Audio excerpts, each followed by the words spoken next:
Already dedication commission నివేదిక ఇవ్వటం జరిగింది. దాని ప్రకారం 2 రోజుల క్రితం రిజర్వేషన్లు కూడా ఫైనలైజేషన్ చేయటం జరిగింది.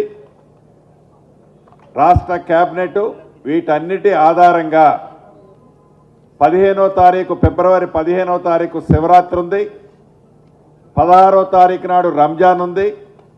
వీలైనంత మళ్ళీ ఆ తర్వాత పిల్లలకి ఎగ్జామ్స్ ఇతరత్రా ఉంటాయి కాబట్టి వీలైనంత తొందరలో ఎలక్షన్లు జరపాలని ఈరోజు ఏకగ్రీవంగా రాష్ట్ర కేబినెట్ ఆమోదించడం జరిగింది. దీంతో పాటు ఏదైతే గోదావరి పుష్కరాలు 2027 జూలై 27 నుంచి ఆగస్టు 3వ తారీఖు వరకు గోదావరి పుష్కరాలు రానున్నాయి.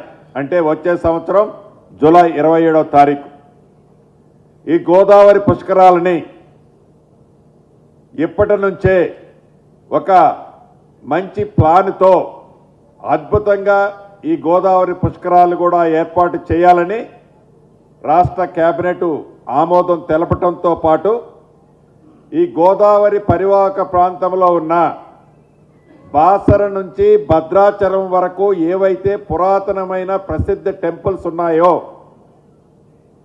ఈ టెంపుల్స్ అన్నీ ఒక టెంపుల్ సర్క్యూట్గా ఏర్పాటు చేసి దీంట్లో ఎకో పార్కులు కానీ అనేక చాలా ఫారెస్ట్ ఏరియా ఉంటుంది. దీంట్లో నదీ పరివాహక ప్రాంతం ఉంటుంది. ఎకో టూరిజంతో పాటు పురాతన ఆలయాలని అభివృద్ధి చేయడంతో పాటు ప్రతి ఆలయానికి మెరుగైన డెవలప్మెంట్ చేయడంతో పాటు టూరిజంగా కూడా ఈ బాసర టు భద్రాచలం ఏదైతే టెంపుల్ సర్క్యూట్ చేయాలనుకుంటున్నామో దానికి ఒక కన్సల్టెన్సీని కూడా ఫైనల్ చేశాం.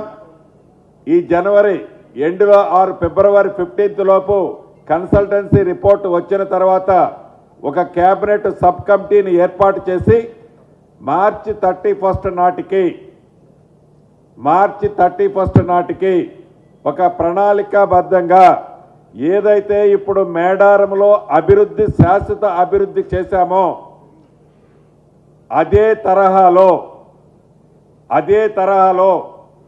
ఈ Basara to Bhadrachalam temple circuit ఈ మధ్యలో ఉండే టూరిజం డెవలప్మెంటు ఎకో పార్కులు అన్ని వసతులని ఏర్పాటు చేసే దాంట్లో భాగంగా మార్చి 31st లోపు దీన్ని డిసైడ్ చేయాలని దీనికి కేబినెట్ సబ్ కమిటీని కూడా అతి కొద్ది రోజుల్లో ఫైనల్ చేయాలని ఈరోజు కేబినెట్ ఆమోదం తెలపడం జరిగింది.